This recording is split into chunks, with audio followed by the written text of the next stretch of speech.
20 MCQ. The direction of E at point P due to uniformly charged finite rod will be કે આ નિયમિત વિદ્યુતભાર વિતરિત તાર છે, આ પરિમિત લંબાઈનો આ નિયમિત વિદ્યુતભાર વિતરિત તારને કારણે આ P બિંદુ આગળ ઇલેક્ટ્રિક ફિલ્ડ આપણે જોઈએ છે. ઓકે, તો નિયમિત વિદ્યુતભાર વિતરિત તારને કારણે આ P બિંદુ આગળ ઇલેક્ટ્રિક ફિલ્ડ આપણે જોઈએ છે. તો અહીંયા ઇલેક્ટ્રિક ફિલ્ડ કેટલું આવશે? તો તમને ઓપ્શન આપેલા છે, કેટલો ખૂણો બનાવતી દિશામાં E હશે. તો સમમિતિના ગુણધર્મ અનુસાર આ 90 છે, આ 30 છે, તો આ એંગલ કેટલો થાય તમારે 60 થાય. તો સમમિતિના ગુણધર્મ અનુસાર મેથડ ઓફ સિમેટ્રી, તો આ ઇલેક્ટ્રિક ફિલ્ડ આ તારને કારણે ક્યાં હોય, અહીંયા વચ્ચેથી એક્ઝેક્ટ આ સેન્ટર પોઈન્ટથી આ ડ્રો કરો તો તમારે આ છે 90, આ છે 30, આખું 60 થાય. તો આ થીટા કેટલો આવશે? બે ભાગ પડે, દ્વિભાજક થશે એટલે થીટા કેટલો આપણને મળશે? 30 ડિગ્રી આપણને મળે છે. તો એક્સ અક્ષ સાથે આપણે આ 30 ડિગ્રી, તો આપણને કેટલો આવશે? 30 ડિગ્રી આપણને મળશે. ઓકે, સમમિતિના ગુણધર્મ અનુસાર. 24, find force experienced by the semicircular rod charged with charge Q place as shown in the figure. સેમિસર્ક્યુલર તાર છે, એના પરનો ચાર્જ કેટલો છે? Q છે, total charge. Radius of the wire is કેટલું છે? કેપિટલ R છે. The line of charge with linear charge density, આ જે અનંત લંબાઈનો તાર છે એની લિનિયર ચાર્જ ડેન્સિટી કેટલી છે? લેમ્ડા છે. Passing through it centre and perpendicular to the plane of the wire. તો તમને અહીંયા આપેલું છે આ પ્રમાણે રિંગ છે, સેન્ટરમાંથી આ શું પસાર થાય છે? વાયર પસાર થાય છે. ઓકે, તો સેન્ટરમાંથી આ વાયર પસાર થાય છે. તો આ વાયરને કારણે આના ઉપર કેટલું બળ લાગે છે એના વિશે આપણે ડિસ્કશન કરવાનું છે. તો તમને અહીંયા કીધેલું છે કે કેટલું બળ લાગે છે, તે ફોર્સ એક્સપિરિયન્સ, એટલે આના દ્વારા આના ઉપર કેટલું બળ લાગે તે. ચલો હવે કેલ્ક્યુલેશન કરીએ. તો હકીકતની અંદર તમે જોઈ શકો છો કે અર્ધ વર્તુળાકાર આ રીતના આવશે. ઓકે, અને આ આપણી પાસે તાર છે અનંત લંબાઈનો, જેને હું કોડ ઉપર દર્શાવું તો આ રીતના થઈ જશે. તો અહીંયા હું ઇન્ડિકેટ કરું છું, તો અર્ધ વર્તુળાકારને હું આ રીતના દર્શાવી દઉં. આ રિંગ છે. ઓકે, અને આ આપણી પાસે શું છે? સેન્ટરમાંથી તાર પસાર થાય. આ રેડિયસ કેટલી છે? R છે. સ્મોલ એલિમેન્ટ લો, અહીંયા સ્મોલ એલિમેન્ટ લો,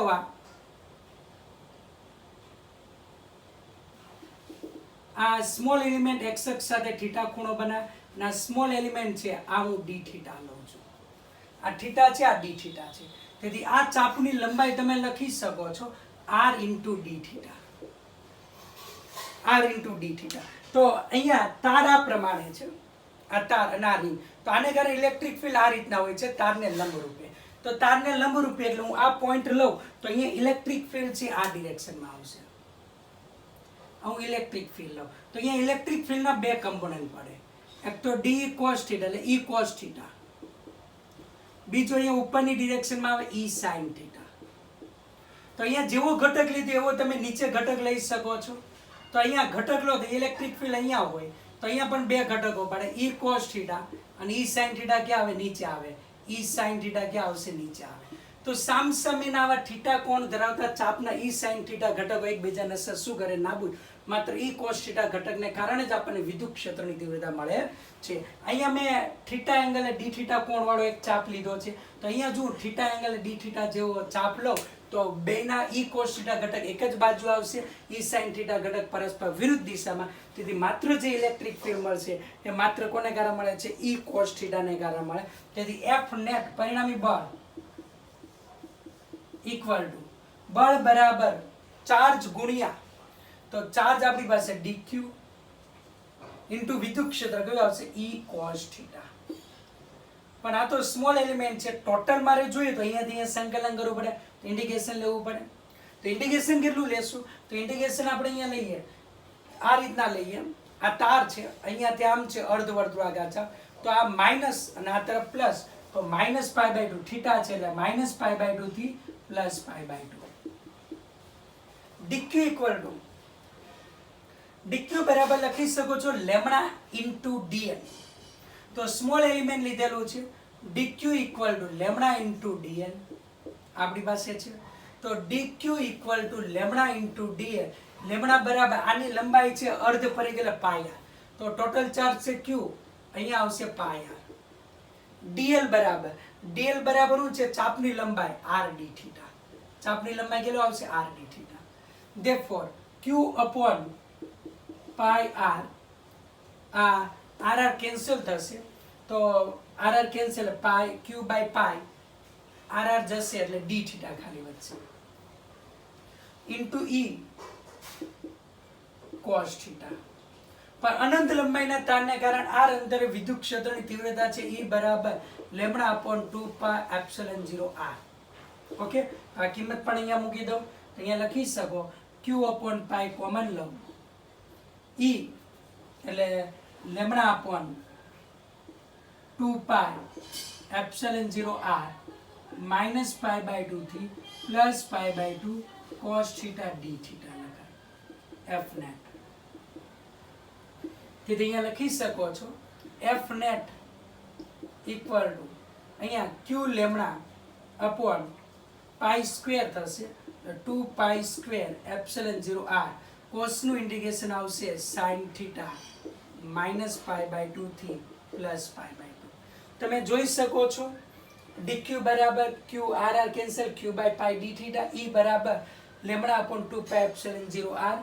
ઓકે, અને કોસ થીટા, તો કોસ થીટાનું ઇન્ટિગ્રેશન આવશે અહીંયા sine theta.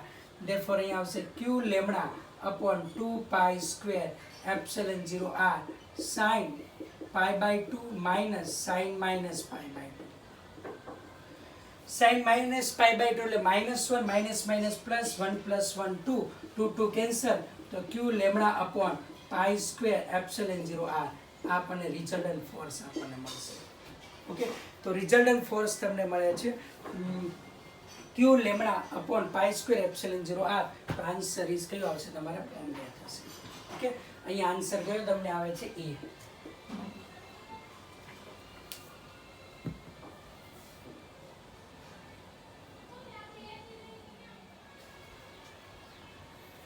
MCQ number 25. A large sheet carry uniform surface charge density sigma. તો આના પર નિયમિત વિદ્યુતભાર વિતરિત પૃષ્ઠ વિદ્યુતભાર ઘનતા કેટલી છે? સિગ્મા છે.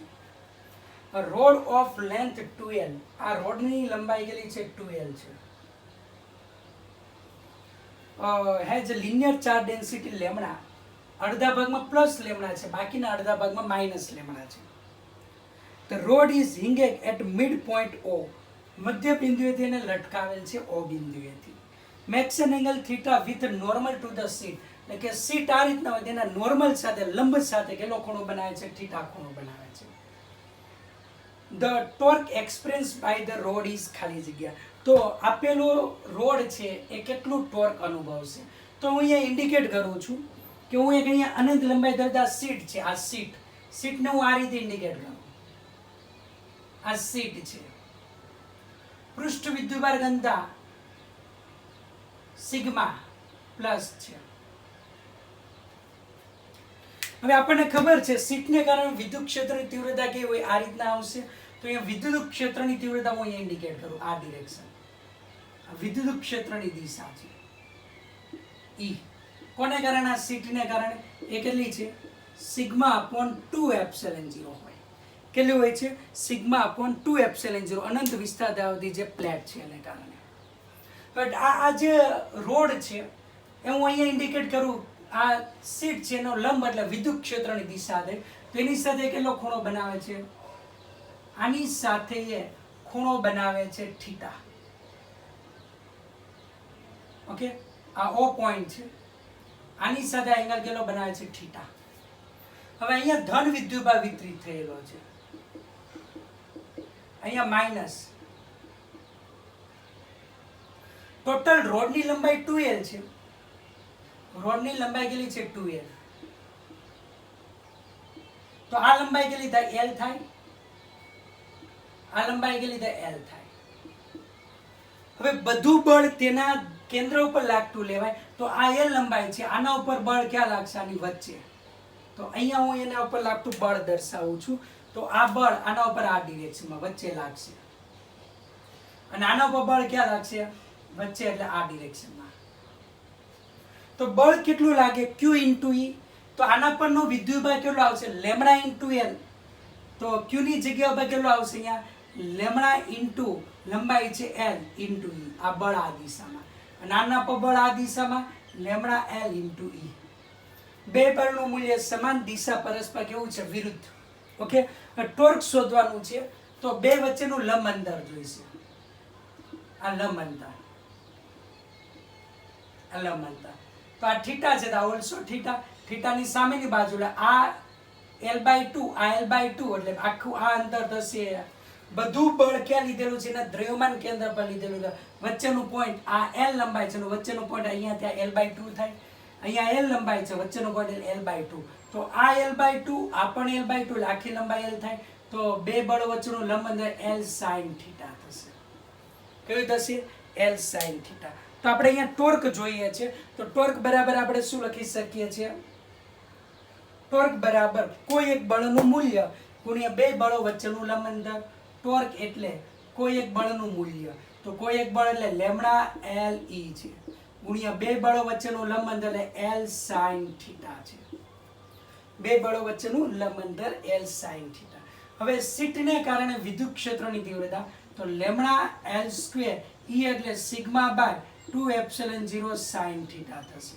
Torque equal to lambda L² sigma upon 2ε0 sin theta. આ આપણી પાસે લાગતા ટોર્કનું સૂત્ર મળશે. ઓકે, ફરી પાછું શીટ આ રીતના છે. એટલે વિદ્યુત ક્ષેત્રની તીવ્રતા અહીંયા છે લંબરૂપે, એટલે કે રકમમાં કીધેલું છે કે નોર્મલ સાથે આ સળિયો કેટલો થીટા ખૂણો બનાવે છે. નોર્મલ એટલે વિદ્યુત ક્ષેત્રની દિશા થશે. તો જોઈએ બળ બધું ક્યાં લાગે? દ્રવ્યમાન કેન્દ્ર પર. તો L લંબાઈ પર વિદ્યુતભાર પથરાયેલો છે, તો વચ્ચેનું પોઈન્ટ આ થયું, તો બળ અહીંયા લાગશે કેટલું? Q * E. Q એટલે લંબાઈ L છે, વિદ્યુતભાર ઘનતા લેમ્ડા, તો લેમ્ડા L * E. અહીંયા આવશે L લંબાઈ છે, વિદ્યુતભાર લેમ્ડા * L E થશે, તો આના પર બળ આ દિશામાં લાગે. તો અહીંયા જોઈ શકો છો ટોર્ક એટલે કોઈ એક બળનું મૂલ્ય ગુણ્યા બે બળો વચ્ચેનું લંબ અંતર L sin થીટા લખી શકાય. Torque equal to lambda L² sigma upon 2ε0 sin theta. આ આપણે લખી શકીએ છીએ. ઓકે,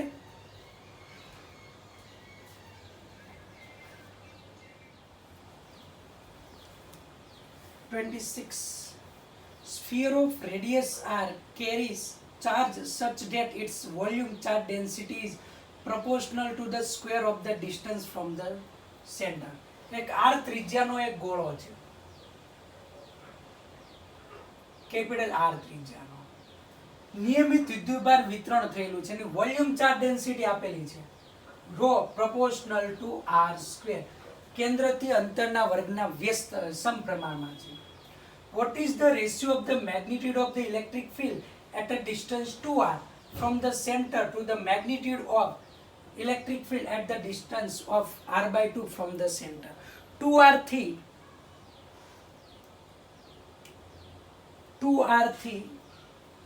આ 2r અંતર અને બીજું કેટલું છે? r/2 અંતર. r/2 2r અંતર વિદ્યુત ક્ષેત્ર અને r/2 અંતર વિદ્યુત ક્ષેત્ર છે. એનો આપણે શું જોઈએ છે? ગુણોત્તર જોઈએ છે. ઓકે, તો આપણે અહીંયા લઈએ ફર્સ્ટ અંતર સાથે આ બદલાય છે, તો કેટલો વિદ્યુતભાર હશે? તો r અંતર, તો dq ઇક્વલ ટુ આપણે લખી શકીએ ρ * dv. લખો ρ * dv. ρ એટલે અહીંયા લખી શકો ρ equal to c * r². c proportionality constant, તો c * r². ગોળાનું જે કદ લઈએ છે તો v ઇક્વલ ટુ શું લખો તમે? 4/3 πr³ લખો. તો dv ઇક્વલ dv/dr, r સાપેક્ષે વિકલન કરો તો 4/3 π 3r², 3 કેન્સલ, તો dv equal to 4 π r² dr લખાય. કિંમત મૂકીએ 4 π r² dr લખાય. તેથી ટોટલ ચાર્જ આ ગોળા ઉપર લો તો q ઇક્વલ ટુ ઇન્ડિકેશન 0 થી r/2 માટે પછી લેશું ખાલી સંકલન કરી દો ટોટલ ચાર્જ માટે. ઓકે, તો સંકલન કરું તો c × 4 pi r⁴ dr લખાય. તેથી અહીંયા આવશે c × 4 pi r⁵/5 q = okay, ઘાત વધારીને છેદમાં c4 pi કેવું અચળ આ ઘાત વધારીને છેદમાં આ ગોળા પરનો ટોટલ ચાર્જ લેવો હોય તો હવે લઈ શકીએ. કેટલા અંતરે જોઈએ છે? કેપિટલ r અંતરે લઈએ. તમને ઇલેક્ટ્રિક ફિલ્ડ કીધેલું છે 2r અંતર માટે. કયા અંતર માટે? 2r. તો r અંતરે ચાર્જ કેટલો આવશે? r બરાબર કેપિટલ R, ત્યારે ચાર્જ કેટલો આવશે? q = c × 4 pi r⁵/5 અને r = r/2 અંતર. r/2 અંતરે ચાર્જ કેટલો થાય? q = c × 4 pi r/2 આની 5 ઘાત છેદમાં કેટલો આવશે? 5. તો અહીંયા તમે જોઈ શકો છો કે 5 નો ઘન એટલે 4 pi c r⁵5 upon 2 નો 5 ઘાત એટલે 32 થાય. 32 * શું લખાશે? 5 લખાશે. ચલો હવે આપણે લીધું છે કે 2r અંતરે વિદ્યુત ક્ષેત્ર. તો E કેટલા અંતરે? 2r અંતરે વિદ્યુત ક્ષેત્ર. તો કયું આવે? kq.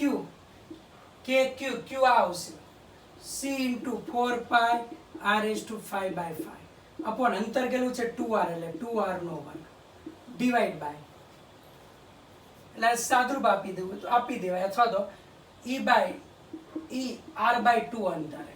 તો r/2 અંતરે વિદ્યુત ક્ષેત્ર kq. q કે r/2 અંતરે. તો r/2 અંતરે q કેટલો છે? આ છે. તો 4 pi c r⁵5 એટલે r/2 અંતર છે એટલે r કેપિટલ R. તો એ કેપિટલ R ની કેટલી ઘાત થાય? 5 ઘાત થાય ડિવાઈડ બાય આ 32 × 5 આવશે. ઇન્ટુ કેટલા અંતરે છે? r/2 અંતર છે તો ડિવાઈડ બાય r/2 આનો શું લખાશે? વર્ગ લખાશે. બેનો ગુણોત્તર લઈ લઈએ. તો ગુણોત્તર લો તો તમે જોઈ શકો છો કે k ગયા, 4 pi ગયા, c ગયા, k 4 pi c r⁵5. બીજું r² જશે આ એક. આ 5 છેદના જશે. છેદનો છેદ અંશમાં લઈ લઈએ. તો છેદનો છેદ અંશમાં લો તો 32 ઉપર. ઓકે, ડિવાઈડ બાય અહીંયા r/4 વધશે એટલે 32/4 અહીંયા. અંશનો છેદ છેદમાં 2 નો વર્ગ કેટલો થાય? 4. 2 નો વર્ગ 4. તો તમે જોઈ શકો છો 2. તો e2r by er/2 e2r by er/2 કેટલું તમને મળે છે? 2 આપણને મળે છે. તો આન્સર તમને આવશે B4 બોમ્બે એટલે કેટલો જવાબ આવશે? 2. ઓકે, તો ખાસ જોવાનું છે કે વિદ્યુતભાર કેટલો લેવો હતો. તો તમને ખબર છે કે વિદ્યુતભાર માટે તમે અહીંયા જોઈ શકો છો કે 2r અંતર માટે લો તો માત્ર વિદ્યુતભાર અહીંયા જ પથરાયેલો છે, બહાર નથી. એટલે આટલો જ વિદ્યુતભાર લેવો પડે r અંતરે જેટલું હોય તે. તો આપણી પાસે સૂત્ર છે dq = ρ × dv. ગોળાનું ક્ષેત્રફળ v = 4/3 pi r3. વિકલન કર્યું તો dv = 4 pi r² dr આવે છે. આમાં કિંમત મૂકી, ρ ની કિંમત મૂકી, સંકલન કરી દીધું એટલે આપણને આ મળ્યું. તો r અંતરે વિદ્યુતભાર કેટલો આવે? અહીંયા કેપિટલ R મૂકવાનો અને r/2 અંતરે સ્મોલ r = r/2 મૂકવાનો. આ આપણને મળશે. બંનેનો આપણે પછી શું લઈ લેવાનો? રેશિયો લઈ લેવાનો. અને અહીંયા ખાસ જોવાનું છે એનું સૂત્ર છે કે q/r². કે q/r². તો અહીંયા 2r અંતરે હતું તો r બરાબર શું લીધું? અહીંયા 2r અને q બરાબર આ આપણે મૂકી દીધો. અને અહીંયા r/2 અંતરે હતું તો અહીંયા r/2 લીધો અને q ની જગ્યાએ આ આપણે લઈ લીધું. બેનો ગુણોત્તર લો એટલે આપણને શું મળી જાય? 2 આપણને મળે છે.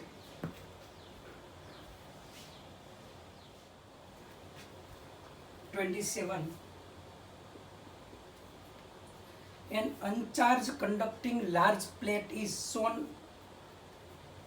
એક અનચાર્જ કન્ડક્ટિંગ પ્લેટ છે. આ આકૃતિમાં દર્શાવેલું છે, મૂકેલ છે. Now an electric field E towards the right is placed. Electric field છે જમણી દિશામાં આપણે આપેલું છે, એમાં આપણે આ પ્લેટને મૂકેલી છે. Find the induced charge density on the right surface of the plate. તો જમણી બાજુએ આપણે સરફેસ ચાર્જ ડેન્સિટી જોઈએ. વિદ્યુત ક્ષેત્ર હંમેશા ધનથી ક્યાં હોય, ઋણ હોય છે. તો અહીંયા ધન છે તો અહીંયા કેવું નેગેટિવ પ્રોડ્યુસ થશે, અને અહીંયા નેગેટિવ તો અહીંયા કેવું પ્રોડ્યુસ થાય, પોઝિટિવ પ્રોડ્યુસ થાય. તો જેટલું ઇલેક્ટ્રિક ફિલ્ડ લાગુ પાડેલું હોય એનું વિદ્યુત ક્ષેત્ર ઉત્પન્ન થશે. તો સોરી વિદ્યુતભાર ઉત્પન્ન થાય. ઈ બરાબર ધાતુને કારણે વિદ્યુત ક્ષેત્ર સિગ્મા બાય એપ્સિલોન 0. તો સિગ્મા બરાબર શું આવશે, એપ્સિલોન 0 ઈ આપણે લખી શકાય. તો જમણી બાજુએ કીધું છે તો સરફેસ ચાર્જ ડેન્સિટી કેટલી આવે, એપ્સિલોન 0 ઈ જમણી બાજુએ. તો જવાબ તમારે અહીંયા આવશે એપ્સિલોન 0 ઈ, તો બી ફોર બોમ્બે આવશે. ત્યાર પછી 28. 28 ની અંદર તમે જુઓ, uncharge aluminium block has a cavity within it. આ એલ્યુમિનિયમનો બ્લોક છે, ચાર્જ વગર છે. હવે આમાં એક કેવિટી છે, આવું છે કેવિટી, બખોલ છે. The block is placed in a region where uniform electric field directed upward. હવે આ બ્લોકને ઉપરની ડિરેક્શનમાં જે વિદ્યુત ક્ષેત્ર છે એમાં આપણે અહીંયા મૂકેલું છે. ઓકે, વિદ્યુત ક્ષેત્ર એલ્યુમિનિયમ છે એટલે ધાતુ છે. Which of the following is correct statement describe condition in the interior of the block's cavity? તો તમને ખબર છે કે સુવાહકના ગુણધર્મ છે, સુવાહક પર વિદ્યુતભાર મૂકવામાં આવે તો અંદરના વિસ્તારમાં વિદ્યુત ક્ષેત્ર કેવું હોય, શૂન્ય હોય. સુવાહકને બાહ્ય વિદ્યુત ક્ષેત્રમાં મૂકવામાં આવે તો પણ અંદરના વિસ્તારમાં વિદ્યુતભાર કેવો હોય છે, શૂન્ય, અને વિદ્યુત ક્ષેત્ર પણ કેવું, શૂન્ય. તો આમાં કોઈ વિદ્યુતભાર મૂકેલો નથી એટલે કેવિટીની અંદર ચાર્જ સમેશન ક્યુ કેવું આવશે, 0 આવશે. તો cavity there is no electric field, charge 0, અને કેવિટીની અંદર આની અંદર ઇલેક્ટ્રિક ફિલ્ડ પણ કેવું આવશે, 0 આવશે. કોઈ ચાર્જ નથી એટલે કેવિટીની અંદર વિદ્યુત ક્ષેત્ર પણ કેવું આવશે, શૂન્ય આવશે. તો આન્સર તમારો આવશે C. Okay. 29. A diagram show uniformly charged hemisphere of radius r. એક હેમિસ્ફિયર છે, અર્ધગોળો, આની રેડિયસ r છે. Its volume charge density rho if the electric field at point 2r distance above its center is E. તો કેન્દ્રથી 2r અંતરે આ A point લઉં અને B પોઈન્ટ લઉં, ત્યાં વિદ્યુત ક્ષેત્ર કેટલું છે, E છે. Then what is the electric field at the point which is 2r below its center? તો કેન્દ્રથી 2r અંતરે નીચેની બાજુએ વિદ્યુત ક્ષેત્રની તીવ્રતા કેટલી હોય તે આપણે અહીંયા જોઈએ છે. ઓકે, અર્ધગોળાને કારણે વિદ્યુત ક્ષેત્રની તીવ્રતા આપણને આપેલી છે E 2r અંતરે. તો ધારો કે કોઈ એક આખો ગોળો લઉં, અડધા ગોળાની જગ્યાએ કેટલો લઉં, આખો ગોળો, આખો ગોળો છે. તો આખા ગોળાને કારણે હું અહીંયા 2r અંતરે લઉં વિદ્યુત ક્ષેત્ર. તો 2r અંદર વિદ્યુત ક્ષેત્ર કેટલું આવે, તો E = KQ upon 2r આનો વર્ગ થાય. ઓકે, KQ upon 2r આનો શું લખી શકો, વર્ગ લખી શકો. હવે આપણને ખબર છે B બિંદુ, આખા ગોળાના કારણે B બિંદુ આગળ ને A બિંદુ આગળ વિદ્યુત ક્ષેત્રની તીવ્રતા કેવી આવશે, સમાન આવશે, E જેટલી જ આપણને મળશે. તો E બરાબર KQ upon 2r² આ આપણને આપેલું છે કે 2r અંતરે વિદ્યુત ક્ષેત્રની તીવ્રતા.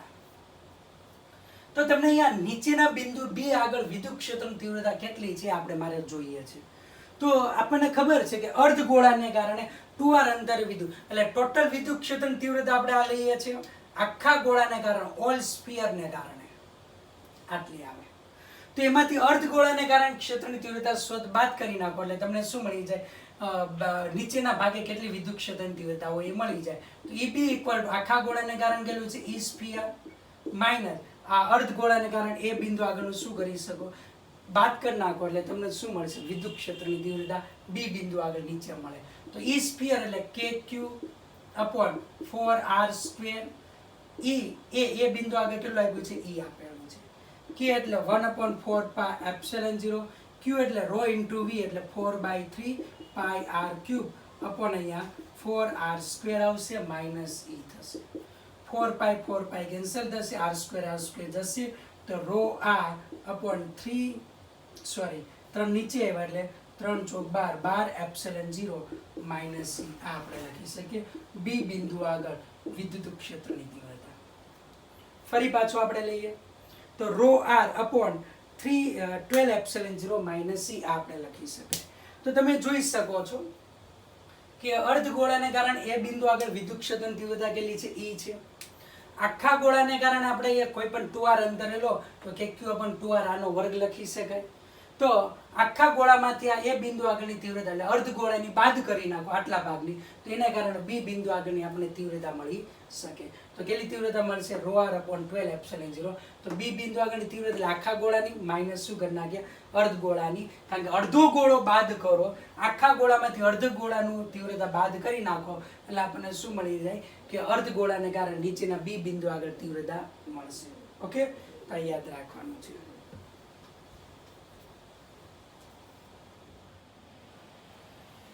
MCQ number 31. એક ગોળો છે, એનો આ ચોથો ભાગ કટ કરવામાં આવેલ છે. વિદ્યુત ક્ષેત્ર છે એ અહીંયા આ રીતના પસાર થાય છે. તો કર્વ સપાટીમાંથી પસાર થતું ફ્લક્સ એટલે આટલો ભાગ મેં કટ કર્યો તો બાકીના ભાગમાંથી પસાર થતું ફ્લક્સ જોઈએ છે. તો આપણે અહીંયા લઈએ બાકીના ભાગમાંથી પસાર થતું ફ્લક્સ. તો અહીંયા એક્ઝામ્પલ લઈએ, આ લઈએ આખું. તો આનો એરિયા અહીંયા હોય, પણ આખું નથી, આપણે કેટલું છે? અડધો ભાગ જ છે. આખું હોય તો એરિયા કેટલો આવે? πr². તો અડધું છે તો એ અડધાનો એરિયા છે, એરિયા હું અહીંયા ડ્રો કરું છું. આ એરિયા છે πr²/2.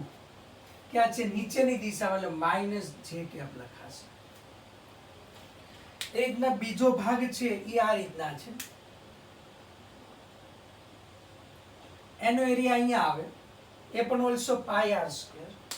તો એના એરિયાનું હું ઇન્ડિકેટ કરું છું. અડધો ભાગ છે એટલે આનો એરિયા આ ડિરેક્શનમાં આવશે -πr²/2i². ઓકે, i થશે, નેગેટિવ ડિરેક્શન આવશે. વિદ્યુત ક્ષેત્રની તીવ્રતાના ઘટકો લઈએ તો આ ડિરેક્શનમાં બે ઘટકો આપણે પડે છે. તો ફ્લક્સ કીધેલું છે, તો ફ્લક્સ phi બરાબર E.A આપણે લખી શકીએ છીએ. ફ્લક્સ phi બરાબર આપણે લખી શકાય છે E.A. એટલે 2 ઘટક પડ્યા છે, બરોબર. તો ઘટકો લઈ અને ના પણ બે કમ્પોનન્ટ પડશે. તો છે તો ના કમ્પોનન્ટ પાડીએ અહીંયા. તો આ ડિરેક્શનમાંનો કમ્પોનન્ટ લઉં, આ ડિરેક્શનમાં cos 45. સામેની બાજુ આપણે લઈએ sin 45. તો વિદ્યુત ક્ષેત્રની તીવ્રતાના બે ઘટકો પડે, એરિયાના બે ઘટકો પડ્યા. તો આપણે અહીંયા લઈએ છીએ ફર્સ્ટ કે વિદ્યુત ક્ષેત્ર E લખી શકો cos 45i² plus sin 45j². એરિયાના બે કમ્પોનન્ટ લઈ શકો. એરિયા એ ઇક્વલ ટુ અહીંયા લખી શકો -πr²/2i² -πr²/2j². ફ્લક્સ phi બરાબર લખી શકો, એરિયાના બે કમ્પોનન્ટ લીધા, આખા ગોળામાંથી એકાએક આ, અને ના બે કમ્પોનન્ટ લીધા. તો phi બરાબર અહીંયા લખી શકો E.A. આ આપણે લખી શકાય છે E.A. હવે બેનો ડોટ પ્રોડક્ટ લઈ લઈએ તો cos 45i² plus sin 45j² dot -πr²/2i² -πr²/2j². I.I1 J.J1 બાકી બધું કેવું આવશે? શૂન્ય આવશે. તો એ તમે જોઈ શકો છો કે I.I1 એટલે અહીંયા લખી શકો છો E/√2 cos 45 એટલે E/√2 ઇન્ટુ -πr²/2 પ્લસ આ બે જે વાળાનો જે સાથે E/√2 ઇન્ટુ -πr²/2. તેથી ફ્લક્સ phi બરાબર અહીંયા લખી શકો છો બંનેનો સરવાળો માઇનસ E ઇન્ટુ πr²/2√2 1 + 1 એટલે 2 થયા 2 આવે 2 2 શું થશે? કેન્સલ થશે. ઓકે, તો એન્ટર થતું ફ્લક્સ તમને અહીંયા મળશે કે દાખલ થતું ફ્લક્સ phi બરાબર E into pi r square by root 2. તો આન્સર તમને અહીંયા આપેલો છે, આન્સર ઇઝ કયો આવશે? સી આવશે. ઓકે, તો ફરી પાછું જો આખો ગોળો હોત આ રીતના તો ફ્લક્સ કેવું આવે? 0 થાય. જેટલું એન્ટર થાય એટલું શું થશે? લીવ થતું જોવા મળે છે.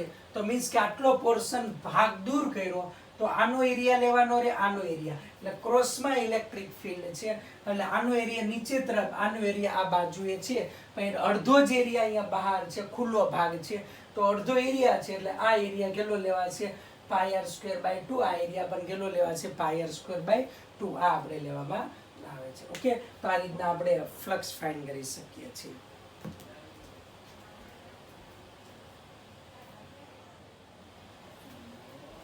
MCQ number 32.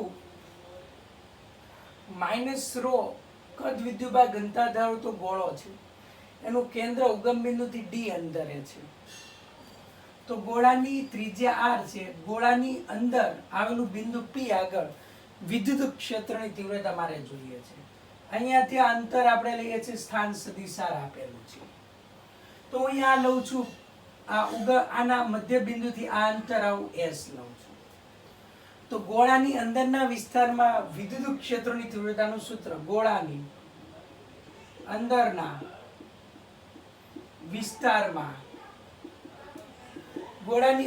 વિસ્તારમાં વિદ્યુત ક્ષેત્રનું સૂત્ર, વિદ્યુત ક્ષેત્ર E equal to rho, r ની જગ્યાએ અહીંયાથી અંતર s આપેલું છે, અપોન 3 એપ્સિલોન 0. પણ આ કેવું છે? નેગેટિવ ચાર્જ ડેન્સિટી છે એટલે માઇનસ રો લખી શકીએ છીએ. પણ આકૃતિમાં જોઈ શકો છો કે ત્રિકોણનો નિયમ, આ સદિશ આને હેડ ઉપર આનું ટેલ છે, તો r ઇક્વલ ટુ લખી શકો છો d વત્તા s. તેથી s ને આ બાજુ લો તો minus s equal to d minus r લખી શકાય. અને આ બાજુ અહીંયા માઇનસ s છે, તેની જગ્યાએ આ કિંમત મૂકી દઈએ તો E બરાબર આપણને અહીંયા મળશે કે રો અહીંયા d minus r upon 3 epsilon 0 મળશે. તો ગોળાની અંદરના વિસ્તારમાં વિદ્યુત ક્ષેત્રની તીવ્રતાનું આ સૂત્ર આપણને મળે છે. ઓકે, તો આપણે યાદ રાખવાનું છે.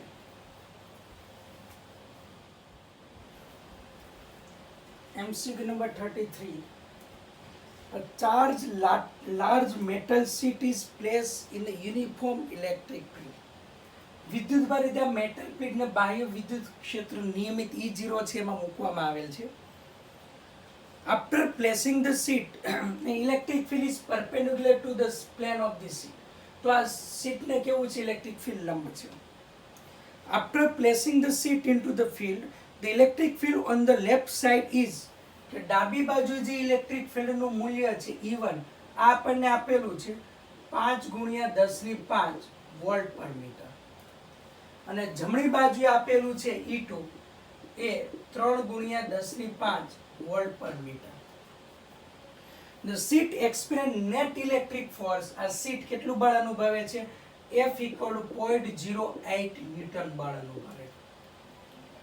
Find the area of one face of the sheet. આ એક શીટ છે, આનો આ એરિયા આપણે જોઈએ, આ બાજુનો અથવા આ બાજુનો એરિયા ફાઇન્ડ કરવાનો છે.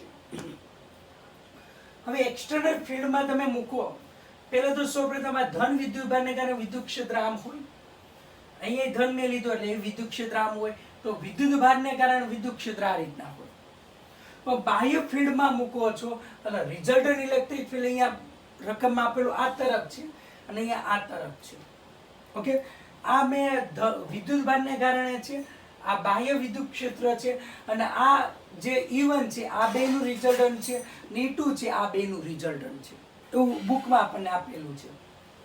તો શીટને કારણે વિદ્યુત ક્ષેત્ર જે ઉદ્ભવ E1 ઇક્વલ ટુ આ બે પરસ્પર કઈ દિશામાં છે? વિરુદ્ધ દિશામાં છે, એટલે E1 ઇક્વલ ટુ E0, બે વિરુદ્ધ એટલે E0 માઇનસ EP. આ બે એક જ દિશામાં એટલે સરવાળો, એની વિરુદ્ધ દિશામાં E2 છે એટલે E2 બરાબર માઇનસ E0 માઇનસ EP લખાય, અથવા માઇનસ E2 બરાબર E0 વત્તા EP લખાશે.